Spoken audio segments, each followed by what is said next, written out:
Mummy, भाभी को मायके मत जाने दीजिए, नहीं तो वहां जाकर ससुराल की बुराई करेंगी। सुबह विदा होकर अपने ससुराल जा चुकी थी। सुबह का पति राहुल था, जो कि पूरी तरह से अपनी माँ और शादीशुदा बहन दिशा के कहे अनुसार चलता था। सुबह को ऐसा लगता था कि राहुल को अब एक गिलास पानी भी पीना होता था, तो जब तक मम्मी नहीं बोलेंगी तब तक नहीं पिएगा। ननद दिशा का भी यही हाल था कि अगर सुरभि एक बिंदी भी अपने पति राहुल से मंगवाती थी तो उसका हिसाब ननद दिशा को देना होता था। फिर उसका कहना होता था, अभी अभी तो शादी हुई है और चूड़ियां बिंदिया कम पड़ने लगी। सुरभि दहेज में काफी कुछ लेकर आई थी, लेकिन फिर भी बात बात पर सुरभि की सास, माँ, ननद दिशा और देवर राकेश उसको ताना मारते थे। सुरभि के दहेज में एक एसी भी था, जो कि उसके मम्मी पापा ने सुरभि के कमरे के लिए दिया था। लेकिन सासू माँ और ननद का कहना था, क्या देवर राकेश के कमरे में एसी नहीं लगेगा? जब देना था तो दोनों भाइयों के लिए देते। ऐसा भला होता है क्या कि इंसान अपनी बेटी को भी दे और अपने दामाद के छोटे भाई के लिए भी दे? यह सारी बातें सुरभि को बिल्कुल बर्दाश्त नहीं होती थी। बात बात पर सुरभि की सास, देवर राकेश और ननद दिशा, जो कि शादीशुदा थीं, लेकिन फिर भी अपने ससुराल से ज्यादा अपने मायके का हिसाब किताब रखती थी, उसे ताने मारती रहती थी। राहुल तो सुरभि को कुछ भी नहीं समझता था। इसी तरह करीब 3 महीने बीत गया। अब गर्मी जाने को थी, लेकिन सुरभि के कमरे में एसी नहीं लगा था, क्योंकि सासू माँ का कहना था जब तक उनके छोटे बेटे राकेश के कमरे के लिए सुरभि के पापा एसी नहीं देंगे तब तक सुरभि के कमरे में एसी भी नहीं लगेगा। बहुत ही नीच और घटिया थे सुरभि के ससुराल वाले और उसका पति भी। इन सबों में सबसे अधिक शातिर थी सुरभि की ननद दिशा, जो कि सुरभि की शादी होने के बाद के 3 महीने में 6 से 7 बार अपने मायके आ चुकी थी। वह जब भी मायके आई तो सुरभि के शादी में मिली हुई साड़ी और मेकअप लेकर बैठ जाती और जो कुछ भी उसे पसंद आता हर बार उठा कर ले जाती। माँ और भाई बोलते, हाँ हाँ ले जाओ, वैसे भी इसके पास इतना तो है और मेकअप करने के लिए शकल भी तो होनी चाहिए। शकल ही तो नहीं है तो मेकअप का क्या करेगी? और पता नहीं उल्टी सीधी क्या क्या बातें कहकर हंसने लगती। सुरभि सब कुछ बर्दाश्त कर सकती थी, क्योंकि उसकी माँ ने सिखा रखा था कि ससुराल में शुरू शुरू में काफी कुछ बर्दाश्त करना पड़ता है, उसके बाद धीरे धीरे सब कुछ ठीक हो जाता है। सुरभि अपने अगर कभी अपने मम्मी पापा से फोन पर बात करती तो सास, देवर और उसका पति और ननद वहाँ पर होती। वह भी सब मिलकर उसकी बातें सुनते और उसे ज्यादा देर तक बातें नहीं करने देते। बहुत परेशान हो गई थी सुरभि। ननद जब अपने ससुराल चली जाती थी तो भी घंटों सुरभि के पति राहुल से फोन पर बातें किया करती थी और सुरभि के एक एक चीज का हिसाब लिया करती थी। और राहुल बहुत आराम से सारे हिसाब दिया भी करता था। साथ ही जैसा बहन समझाती वैसे ही सुरभि के साथ करता भी था। इसी बीच सुरभि गर्भवती हो गई। अब तो सुरभि के लिए और मुश्किल बढ़ गई। उसे बहुत उल्टियाँ आती थी, लेकिन फिर भी सास और ननद का कहना था कि यह तो हर औरत को झेलना पड़ता है, तुम कोई पहली नहीं हो, इसलिए सारे काम तो तुम्हें पहले की तरह करने ही पड़ेंगे। ननद फोन से सुरभि कितनी बार उल्टियाँ करती है यह तक हिसाब अपनी माँ और भाई से लिया करती थी, और ये साथ में यह भी बोला करती थी कि इतनी उल्टियाँ भला होती है, इसमें से आधे तो वह छूट के ड्रामे के लिए करती होगी, तुम लोगों को दिखाने के लिए कि वह कितनी तकलीफ में है। उसके इस नकली तकलीफ में के चक्कर में मत आना, नहीं तो कोई काम नहीं करेगी और चुपचाप कमरे में आराम करेगी। बुढ़ापे में माँ को सारा काम करना पड़ेगा। भला कोई उल्टियाँ करने का ड्रामा कर सकता है क्या? लेकिन दिशा ने राहुल को समझा रखा था कि दिन में अगर एक दो बार से अधिक उल्टियाँ होती हैं तो समझ लो वो ड्रामा कर रही है। और राहुल भी उसी को सच मानता था।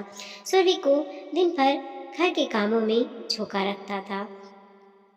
सुरभि की हालत बहुत खराब हो चुकी थी, लेकिन फिर भी वह लोग उसे मायके नहीं जाने दे रहे थे, क्योंकि दिशा ने राहुल को समझा रखा था कि यह मायके जाएगी तो यहाँ की बुराइयां करेगी कि हमने इसके साथ गलत व्यवहार किया है, इससे हमारी बदनामी होगी, जबकि हमने कुछ भी गलत नहीं किया है।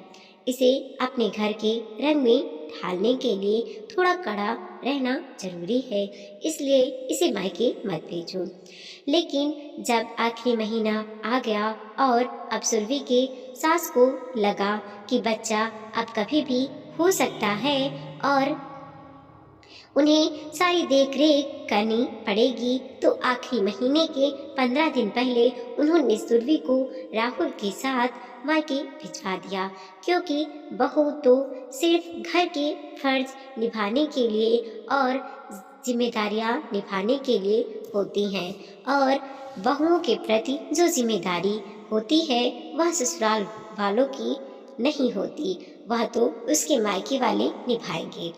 मायके में उसकी हालत देखकर उसके मम्मी और पापा की आंखों में आंसू आ गए, इतनी कमजोर हो चुकी थी वह। खैर, माँ बाप तो अपनी बेटी के लिए करेंगे ही, और उन्होंने सुरभि का बहुत ख्याल रखा। कुछ दिनों में सुरभि थोड़ी स्वस्थ हो गई और फिर उसके बाद उसने एक बेटी को जन्म दिया। अब ससुराल वालों ने और एक ताना मारना शुरू कर दिया और बोलने लगे, कैसी लड़की है, हमारे खानदान की परंपरा तोड़ दी। हमारे यहाँ तो पहला बच्चा बेटा होता है। मेरा पहला बेटा राहुल था, उसके बाद दिशा हुई, उसके बाद राकेश, और हमारे खानदान में सबसे पहला बच्चा बेटा ही हुआ है। यहाँ तक कि मेरी बेटी दिशा को भी पहला बच्चा बेटा ही हुआ है। यह तो है ही अपशगुनी, पहले ही बच्चा बेटी पैदा कर दी है और पता नहीं क्या क्या उल्टा सीधा सुरभि को बोलने लगी। एक तो सुरभि की तुरंत तुरंत डिलीवरी हुई थी, ऊपर से सास, देवर और ननद के इतने ढेर सारे ताने उसे सुनने को मिल गए। सासू माँ को पता था कि अगर अभी सुरभि को ससुराल ले गए तो कुछ दिन तो उसकी सेवा करनी ही पड़ेगी, और यह सब तो ससुराल में कोई करने वाला है नहीं। इसीलिए सुरभि को मायके भेज दिया गया, और 1.25 महीने होते होते जब सासू माँ को लगा कि अब सुरभि थोड़ा बहुत काम करने लायक हो गई है, तो राहुल को भेजकर जोर जबरदस्ती से सुरभि को ससुराल बुला लिया गया। सुरभि के माँ पापा ने बहुत रोका कि रुक जाइए, अभी सुरभि इतनी कमजोर है, बच्चे को 4 से 5 महीने का हो जाने दो, तब ले जाना। लेकिन राहुल कहाँ मानने वाला था।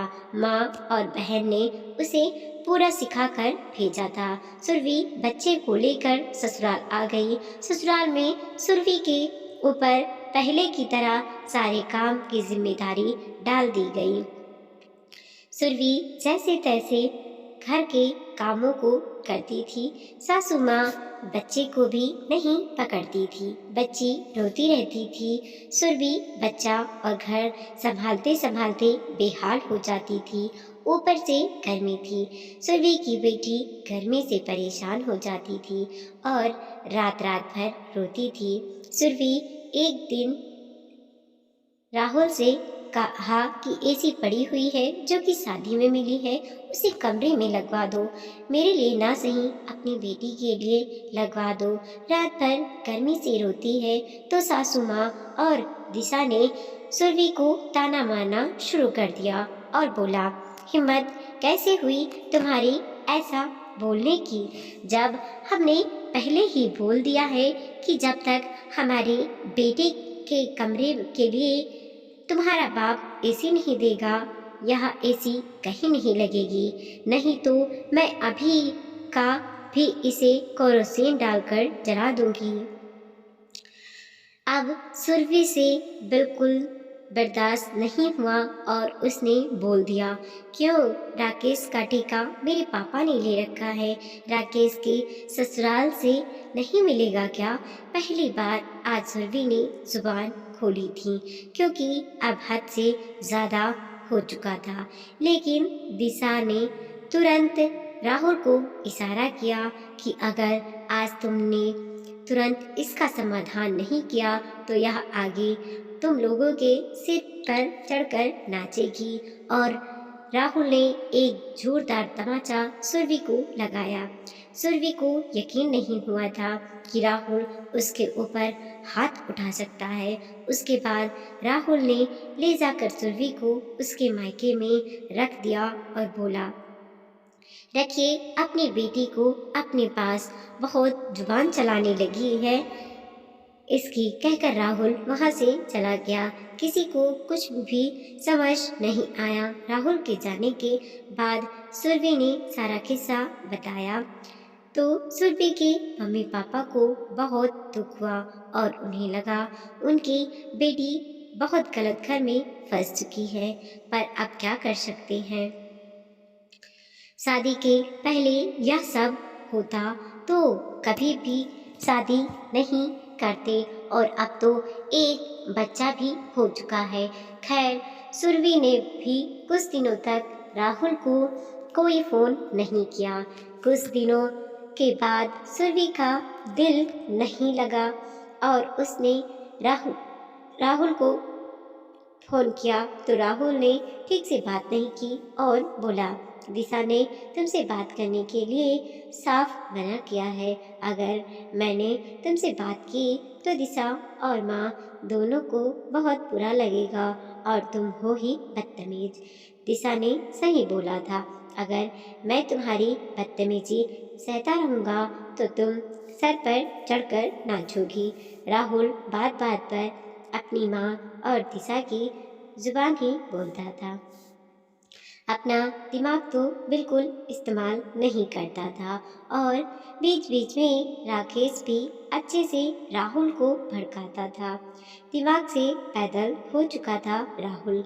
उसे समझ में नहीं आता था कि उसकी माँ, भाई, बहन उसे अपने अनुसार चला रहे हैं, ना कि उसे अपने दिमाग इस्तेमाल करने दे रहे हैं। सुरभि को भी बड़ा अजीब लगता था। माँ का तो तब भी समझ में आता था। बहन दिशा भी लगभग रोज राहुल से फोन पर घंटों बात किया करती थी और उसे पता नहीं क्या क्या समझाया करती थी। कौन से भाई बहन रोज घंटों फोन पर बात करते हैं, वह भी शादीशुदा बहन। राहुल के एक एक काम के हिसाब लेती थी उसकी बहन। एक बार तो सुरभि ने फोन पर यह तक सुना था कि दिशा सुरभि के पीरियड्स के डेट तक का हिसाब राहुल से ले रही थी। बहुत गुस्सा आया था सुरभि को। यह कैसे भाई बहन है कि भाभी की एक एक चीज भाई से जाननी होती है।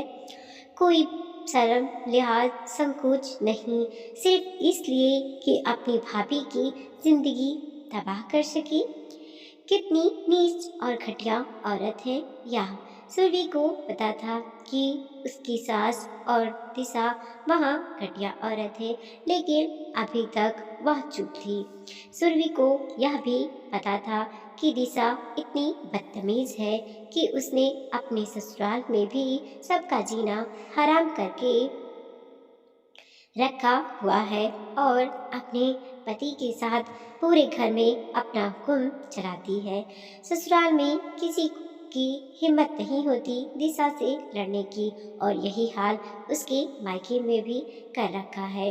राहुल को तो पूरा अपने कब्जे में कर रखा है। बहुत गुस्सा आता था सुरभि को, क्योंकि उसका भी सारा वक्त राहुल दिशा को दे देता था फोन पर बातें करने में, या अगर दिशा मायके में होती तो उसके बेडरूम में ही बैठी रहती थी ताकि पति पत्नी करीब न आ पाए। और अब तो सुरभि खुद अपने मायके में आ चुकी थी। दिशा की मेहरबानी से राहुल उससे कन्नी काट रहा था। अब सुरभि भी अड़ गई थी कि जब तक राहुल खुद उसे लेने नहीं आएगा वह अपने ससुराल नहीं जाएगी। सुरभि के माँ बाप भी सुरभि का दुख समझते थे, इसलिए उसके साथ कोई जोर जबरदस्ती नहीं कर रहे थे उसे ससुराल भेजने की। उनका भी कहना था कि अत्याचार को जितना सहोगी उतना तुम्हारे ससुराल वाले तुम्हारे ऊपर अत्याचार करते रहेंगे। इसका जवाब तो देना बनता ही है। लेकिन राहुल और उसका परिवार सुरभि और उसके परिवार को हल्के में ले रहा था, क्योंकि उनके हिसाब से वह लोग इतने दबंग थे कि उनसे कोई भिड़ नहीं सकता था। इसी तरह करीब 1.5 साल का वक्त बीत गया। सुरभि अब तक मायके में ही थी। बेटी भी लगभग पौने 2 साल की हो चुकी थी। अब सुरभि को ज़्यादा मायके में रहना अच्छा नहीं लग रहा था, क्योंकि वो जिम्मेदारी राहुल और उसके परिवार की थी। वह जिम्मेदारी सुरभि के मम्मी पापा निभा रहे थे, जो कि कहीं से भी सही नहीं था। सुरभि के मम्मी पापा का कहना था कि एक बार समाज की तरफ से मीटिंग करके देखते हैं, और उन्होंने अपनी जाति के समाज के मंच पर अपनी समस्या रखी। उनके समाज के अध्यक्ष ने राहुल के परिवार वालों को बुलाया और सामाजिक रूप से अच्छे से समझाया। दोनों पक्ष की बातें सुनी गई और समझौता कराया गया कि राहुल सुरभि को लेकर जाएगा। लेकिन वहाँ की मीटिंग खत्म होने के बाद राहुल उसे लेने नहीं आया, क्योंकि दिशा ने मना कर दिया था और बोला था, अरे समाज क्या होता है, उन्होंने बोल दिया और तुमने मान लिया। यह सब कुछ नहीं होता है, बोलने दो उन्हें। उन्हें क्या फर्क पड़ता है।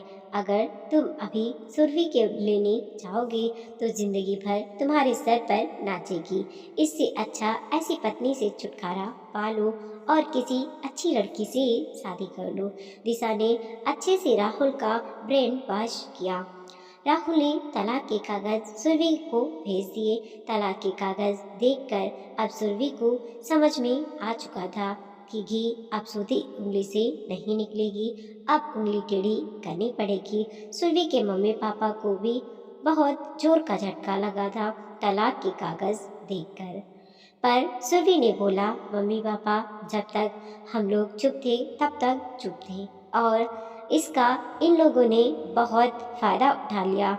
इन लोगों ने मेरे साथ बहुत अत्याचार किए हैं, मुझे खाने तक को नहीं दिया, भूखा रखा है, मेरे ऊपर हाथ उठाया, मानसिक परेशानी दी है, कोई कमी नहीं छोड़ी है मुझे सताने में। ऊपर से शादी के बाद भी काफ़ी दहेज लिया था आप लोगों से।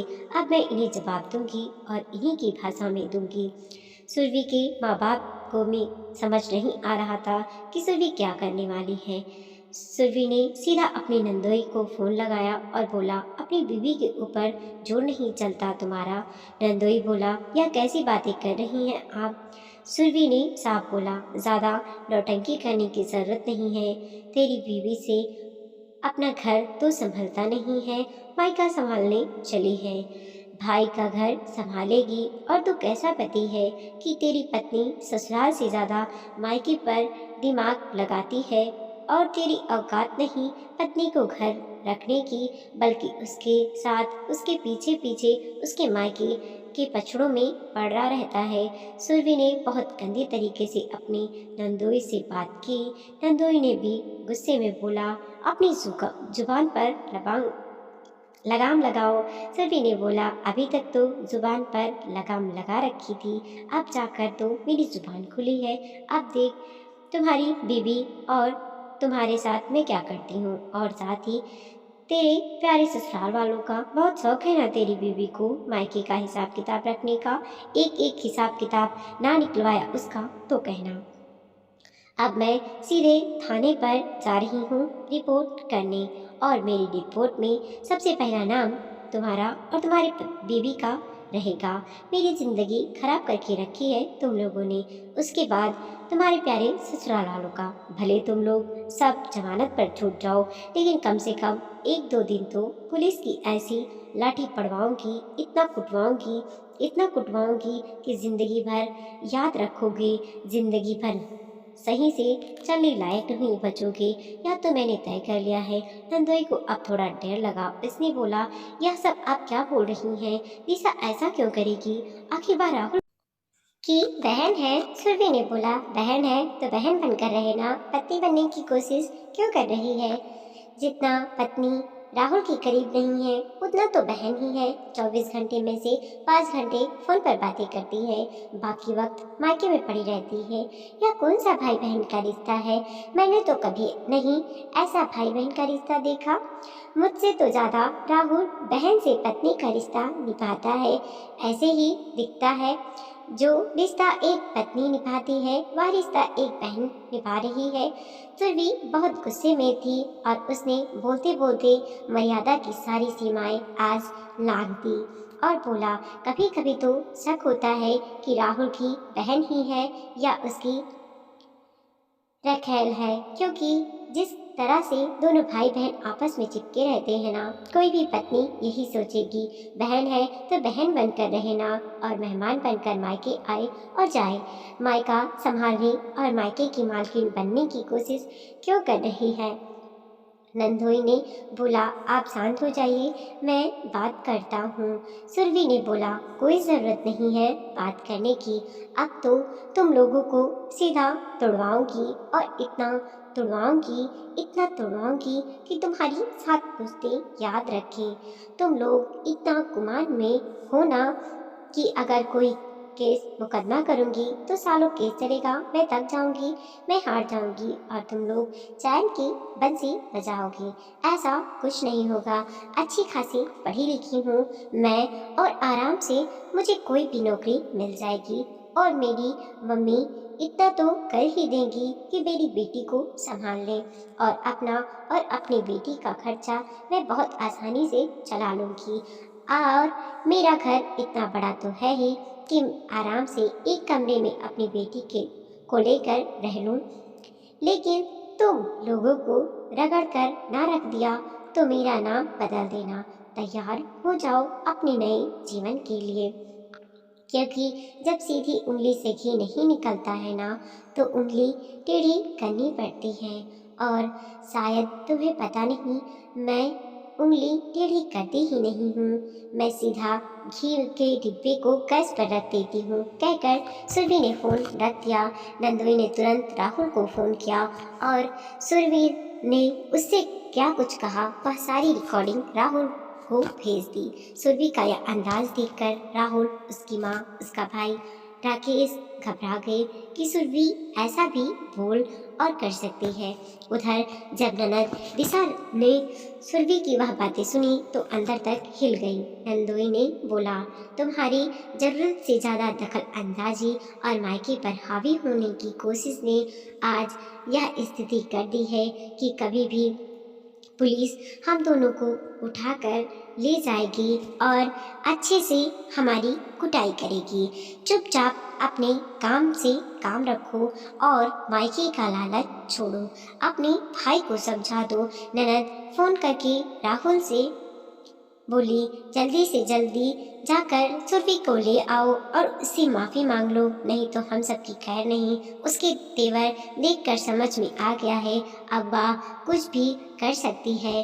राहुल तुरंत सुरभि के घर चला गया और सुरभि और उसके मम्मी पापा से माफी मांगने लगा। सुरभि ने जोरदार तमाचा राहुल को लगाया और बोला, क्यों, आप जब तुम्हारी ही जुबान में तुम्हें समझाया तो बात समझ में आई, जब तक पत्नी बनकर इज्जत दी, प्यार से अपना बनाने की कोशिश की तो कुछ भी समझ नहीं आ रहा था, और आज जब तुम्हारी जुबान इस्तेमाल की तो 1 मिनट में समझ आ गया। राहुल के पास सुरभि की बातों का कोई जवाब नहीं था। राहुल सुरभि ने बोला, यही गुमान है ना कि लड़की है, कर ही क्या लेगी, कैसे करेगी, बदनामी इसी की होगी, खर्चा कैसे चलेगा। इतना दिल रखती हूँ कि यह सब कुछ कर लूंगी। जब तक तुम लोगों को झेल लिया तो आगे भी बहुत कुछ झेल लूंगी, लेकिन तुम लोगों का जीना मुश्किल न कर दिया तो मेरा नाम बदल देना। राहुल ने बोला, बस एक मौका और देकर देखो, अब तुम्हें शिकायत की कोई मौका नहीं मिलेगा। पीछे से सुरभि की सास और देवर राकेश भी आ चुके थे। उन्होंने बोला, हमें एक मौका और देकर देखिए, हम आपको शिकायत का कोई मौका नहीं देंगे, सब कुछ ठीक हो जाएगा। सुरभि ने बोला, मेरी एक शर्त है, मैं जब भी ससुराल में रहूंगी तुम्हारी बहन वहाँ नहीं आएगी। तुम्हारी बहन वहाँ तभी आएगी जब मैं अपनी मायके आई रहूंगी। मैं उसकी शक्ल भी देखना नहीं चाहती। और हाँ, राहुल से वह फोन पर कभी बात नहीं करेगी, कभी नहीं करेगी, मतलब कभी नहीं। मैं उस औरत को अपने आसपास बिल्कुल बर्दाश्त नहीं कर सकती। बहुत ही नीच और घटिया औरत है वह। अपनी माँ से मतलब रखे, लेकिन मेरे पति से मतलब रखने की उसे कोई ज़रूरत नहीं है। या तो मेरा पति बनकर रह लो या फिर उसका भाई बनकर रह लो। यह तुम्हें सोचना होगा कि तुम्हें क्या बनकर रहना है, लेकिन मेरे रहते उसके पैर उस घर में नहीं पड़ेंगे।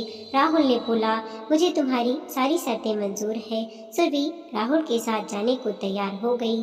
सुरभि के माता पिता को डर लग रहा था कि पता नहीं वो लोग वहाँ ले जाकर क्या करेंगे। सुरभि ने बोला, मम्मी पापा आप लोग डरिए मत, जब तक इंसान झुकता है ना, लोग झुकाते हैं और झुकाते झुकाते एक दिन तोड़ देते हैं। लेकिन जिस दिन इंसान नीच लोगों को उनकी नीच जबान में ही समझाने लगता है ना, और उनसे अधिक नीच होकर दिखाता है ना, उस दिन उन्हें अपनी औकात पता चल जाती है। इसलिए आप लोग चिंता मत कीजिए, यह लोग अब कुछ नहीं करेंगे, और अगर किया तो इन्हें इन्हीं की भाषा में जवाब देना मुझे बहुत अच्छे से आता है। कहकर सुरभि राहुल के साथ अपने ससुराल जाने के लिए निकल पड़ी। रास्ते में ही राहुल ने एसी वाले को फोन कर दिया कमरे में एसी लगाने के लिए। वीडियो को लाइक कीजिए, कमेंट कीजिए और अपने दोस्तों के साथ जरूर शेयर कीजिए। चैनल पे नए हैं प्लीज सब्सक्राइब कीजिए और देखते रहिए मोटिवेशनल स्टोरी।